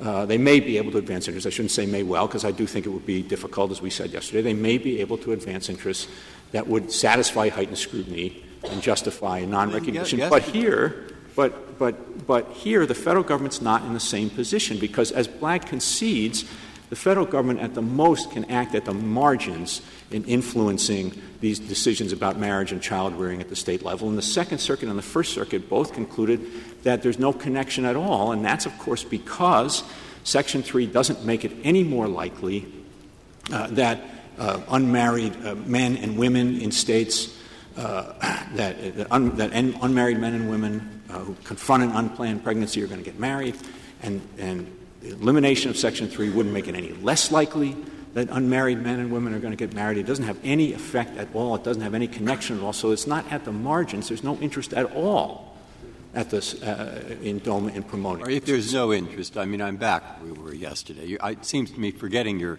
preferable argument, it's a violation of equal protection everywhere. Well, if it is, then all states have to have something like PACs. And if they have to have something like PACs, and you say then they also have to allow marriage. I say, then are you not arguing they all have to allow marriage? And then you say no. All right, so at that point, I get right. And I'm somewhat. But our point here, Justice Breyer, is that whatever the issue is, whatever the outcome is with respect to states and marriage, that the federal government's interest in advancing those justifications through Section 3 of Doma is so attenuated that two federal courts of appeals have seen it as non-existent, and it cannot justify Section 3. Thank you, General.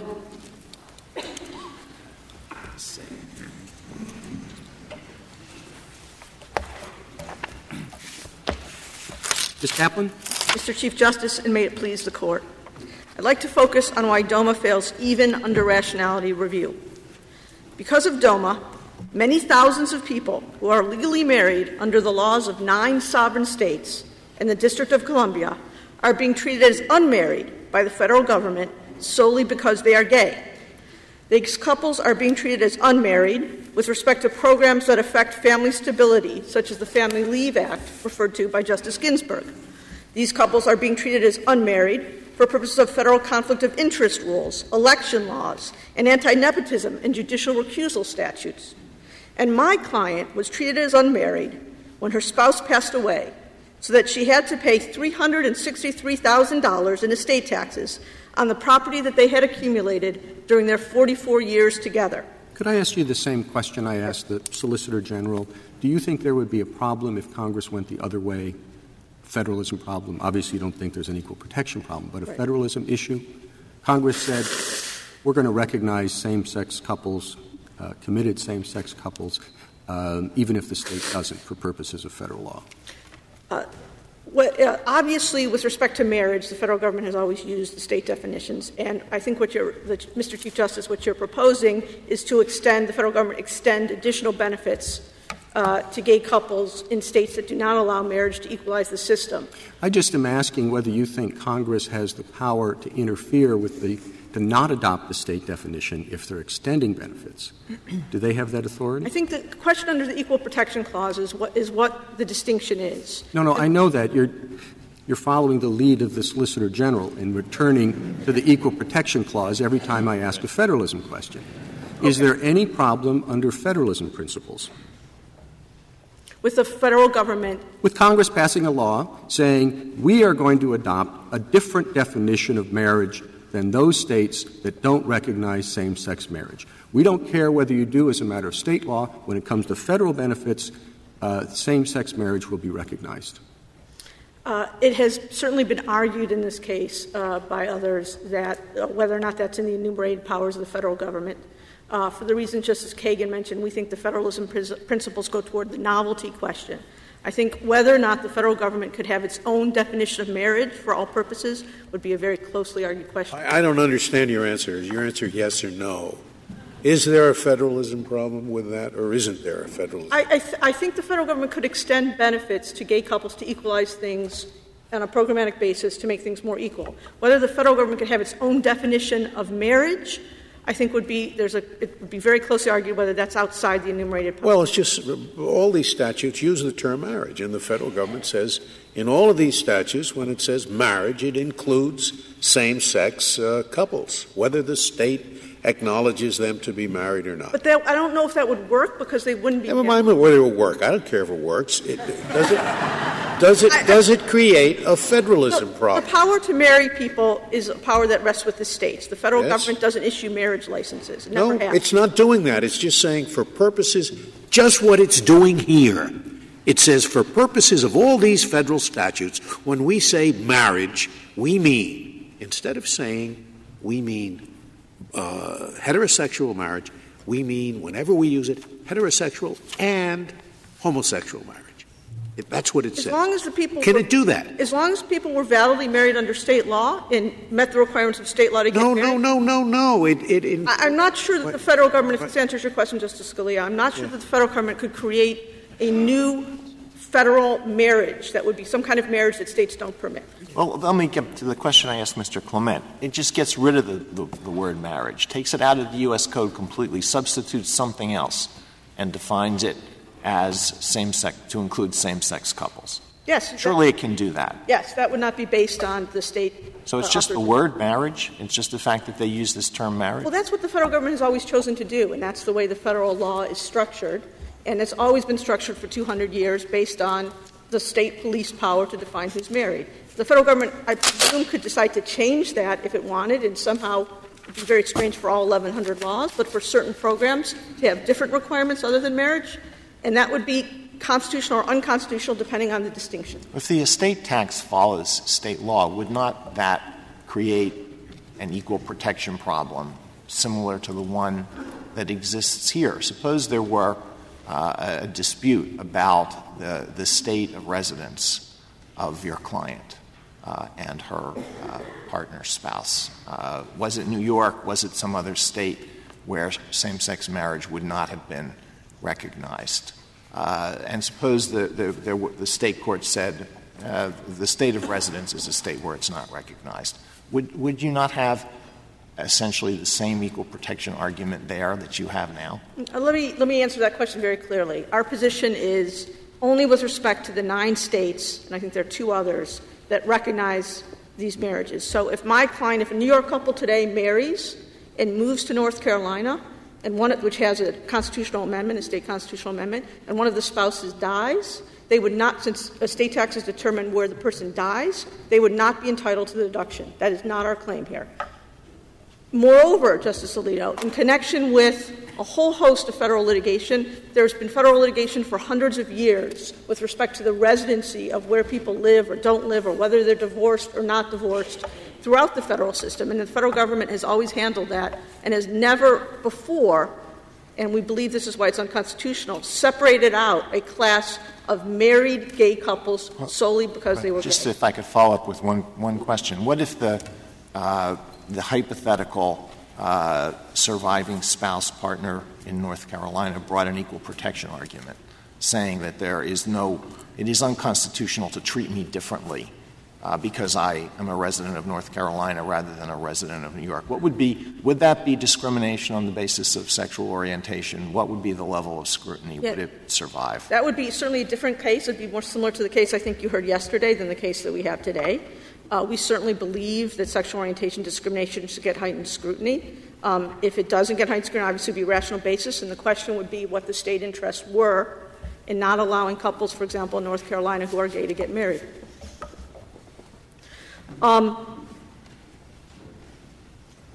No one has identified in this case, and I don't think we've heard it in the argument from my friend, any legitimate difference between married gay couples on the one hand and straight married couples on the other that can possibly explain the sweeping, undifferentiated, and categorical discrimination of Doma, Section 3 of Doma. And no one has identified any legitimate federal interest that is being served by Congress's decision for the first time in our nation's history to undermine the determinations of the sovereign states with respect to eligibility for marriage. I would respectfully contend that this is because there is none. Rather, as the title of the statute makes clear, Doma was enacted to defend against the marriages of gay people. This discriminatory purpose was rooted in moral disapproval, as Justice Kagan pointed out. What do you think of his? The argument that I heard was, to put the other side, at least one part of it, as I understand it, said, look, the federal government needs a uniform rule. There has been this uniform one man, one woman rule for several hundred years or whatever, and there's a revolution going on in the states. We either adopt the revolution, or push it along a little, or we stay out of it. And I think Mr. Clement was saying, well, we've decided to stay out of it. And the way to stay out of it is to go with the traditional thing. I mean, that's an argument. So your answer to that argument is what? I think it's an incorrect argument, Justice Breyer, for this reason. I understand you do. I'd like to know the reason. Of course. Congress did not stay out of it. Section 3 of Doma is not staying out of it. Section 3 of Doma is stopping the recognition by the federal government of couples who are already married solely based on their sexual orientation. And what it's doing is undermining, as you can see in the briefs of the states of New York and others, it's undermining the policy decisions made by those states that have permitted gay couples to marry. States that have already resolved the cultural, the political, the moral, whatever other controversies they're resolved in those states. And by fencing those couples up, couples who are already married, and treating them as unmarried for purposes of federal law, you're not taking it one step at a time, you're not promoting caution, you're putting a stop button on it, and you're having discrimination for the first time in our country's history against a class of married couples. Now the discrimination is on not the sexual orientation, but on a class of marriage? Is that what you're... It's a class of married couples who are gay. I pose the same question I posed to the General, to you. Sure. Do you think there's a difference between that discrimination and the discrimination of states who say homosexuals can't get married? I think that they're different cases. I think when you have couples who are gay who are already married, you have to distinguish between those classes. Again, the federal government doesn't give marriage licenses, states do. And whatever the issues would be in those states would be what interest the states have, as opposed to here, what interest, and we think there is none, the federal government has.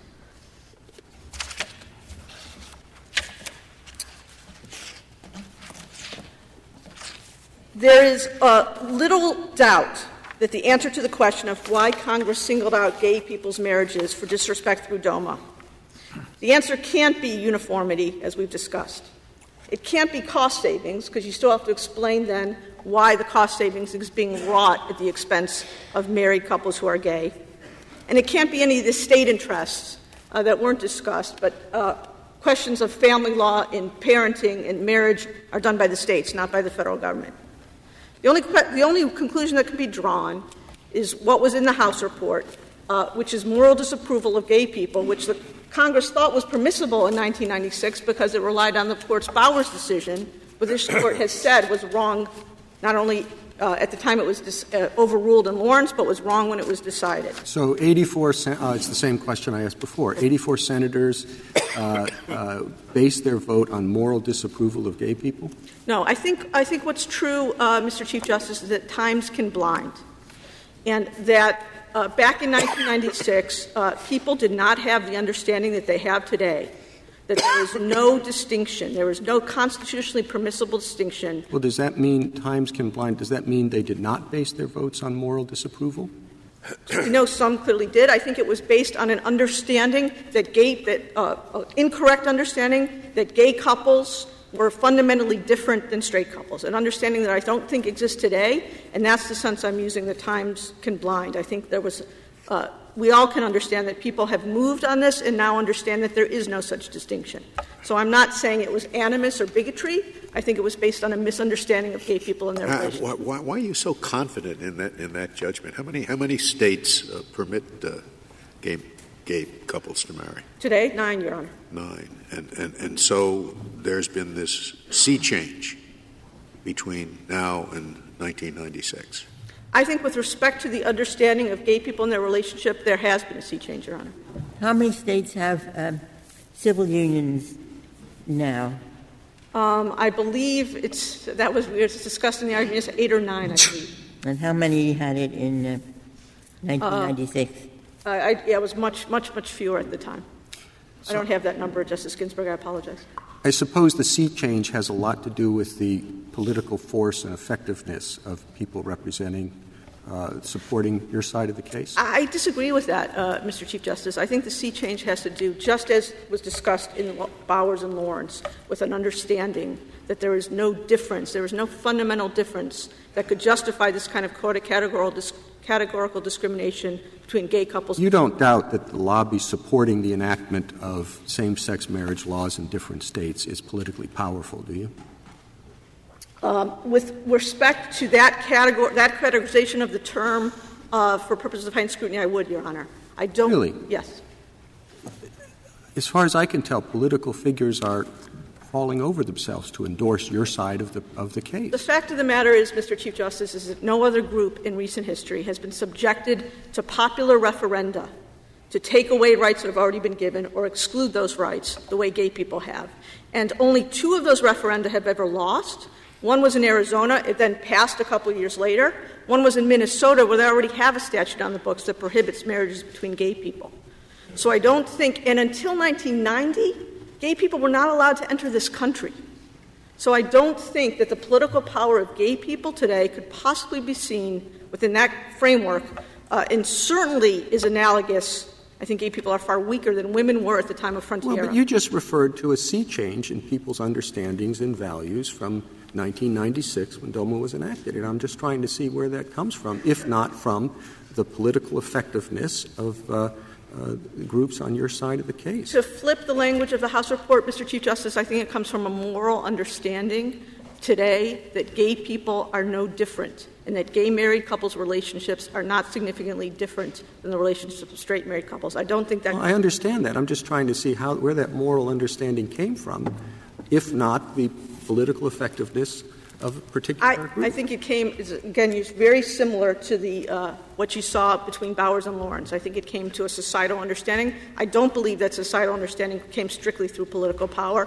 And I don't think that gay people today have political power, as this Court has used that term in connection with the heightened scrutiny analysis.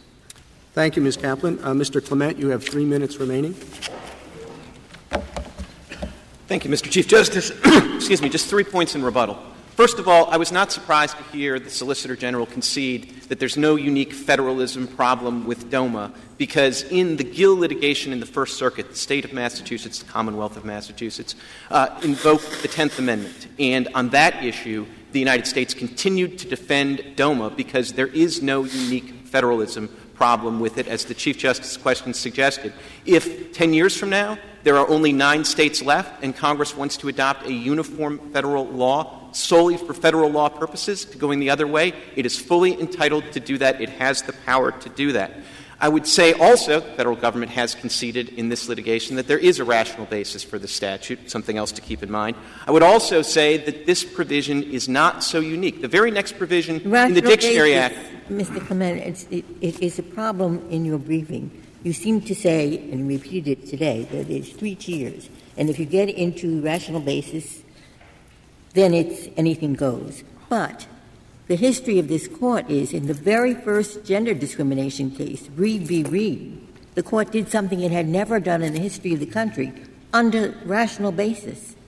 There was no intermediate tier then. It was rational basis. Well, and yet the Court said this is rank discrimination, and it fails.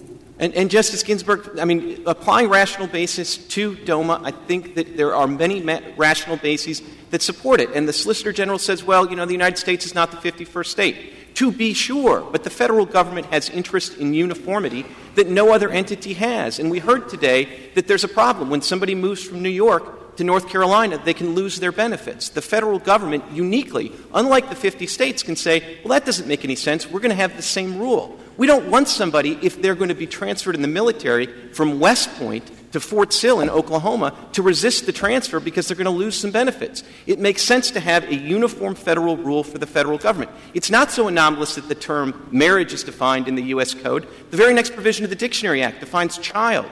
These terms, although they are the primary province of state governments, do appear in multiple federal statutes, and it's a federal role to define those terms. The last point I would simply make is, in thinking about animus, think about the fact that Congress asked the Justice Department 3 times about the constitutionality of a statute. That's not what you do when you're motivated by animus. The first 2 times, they got back the answer it was constitutional. The 3rd time, they asked again in the wake of Romer, and they got the same answer. It's constitutional. Now, the Solicitor General wants to say, well, it was want of careful reflection. Well, where do we get careful reflection in our system? Generally, careful reflection comes in the democratic process. The democratic process requires people to persuade people. The reason there's been a sea change is a combination of political power. It's defined by this Court's cases as getting the attention of lawmakers. Certainly, they have that. But it's also persuasion.